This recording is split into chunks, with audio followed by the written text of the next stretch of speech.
چرا؟ بلند صحبت کن. صدام بالا. بلند شو. برو جان نشست. خب به تو چه ربطه؟ برو کنار بچه. برو.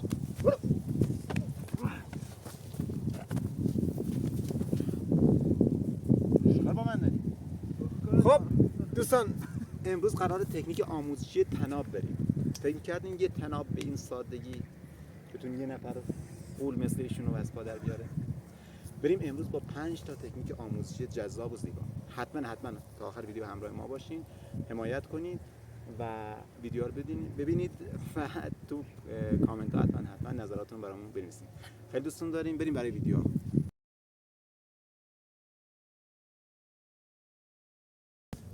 سلام دوستان، خسته نباشین. اومدیم امروز با تکنیک های آموزشی جدید.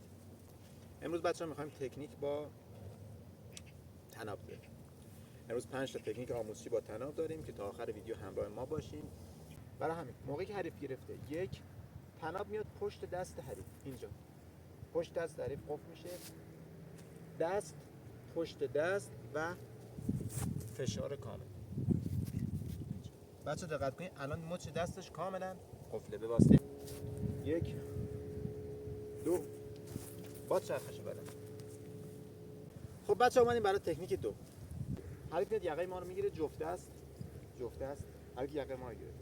خب بچه‌ها گوش بدین، من الان طناب یه وسیله‌ای که حالا میتونیم حالا از کمربند استفاده کنیم یا از چیزای مختلف، اما میخوایم تکنیک‌های ساده و آموزشی بدیم. حریف یقه ما رو گرفته، طناب به این حالت داخل دست ما قرار میگیره، یعنی طناب دولایی میشه و به این حالت داخل دست ما قرار میگیره. خیلی ساده. 1 2 قفل میشه دست کاملا قفل میشه و دو قسمت طناب که داریم دست رو کاملا میکشیم، دو قسمت طناب از این طرف قفل میشه. تکنیک خیلی ساده و راحت بسته بندی بچه‌ها، خیلی ساده و راحت بسته بندی. 1 2 دست رد میشه، 3 بین دست رو میکشیم بالا و بین طناب رو میگیریم، دست بالا و اینجا قرار میگیره. اینجا بچه ما میتونیم کاملا تحت اختیارمون باشه، کاملا حریف رو واژه بکنیم.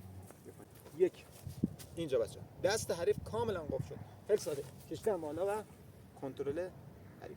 بچه اومدیم با تکنیک 3.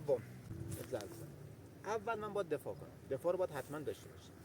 طناب تو دست منه، حریف میاد ضربه بزنه، 1 من دفاع میکنم بچه، طناب به این حالت داخل دست من قرار گرفت، اومد ضربه زد، 1 دفاع کردم. 2 از پشت گردن دست رو رد میکنیم، داخل گردن حریف قرار میگیریم و طناب دیگه پشت دست طناب قفله و با چرخش حریف رو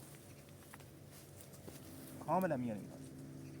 یه بار دیگه بچه از این زاویه 1 دفاع کردم، 2 دور گردن حریف و 3 پشت دست گرفته و حریف رو کاملا پایین میاریم. اومدیم با تکنیک 4.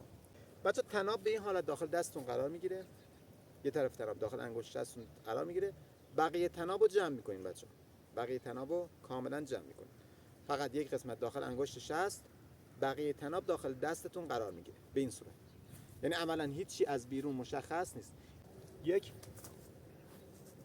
همین غافلگیری و به قول معروف حواس پرتی کافیه که ما جامون برای ضربه باز بشه.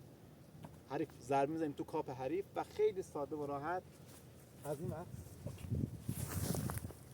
حریف رو کنترل از این بزنه. 1 2 همین غافلگیری استفاده کنیم، ضربه داخل کاپ حریف و خیلی ساده از داخل گردن و پشت پای حریف کنترل میکنیم. علیرضا صحبت کن. چرا؟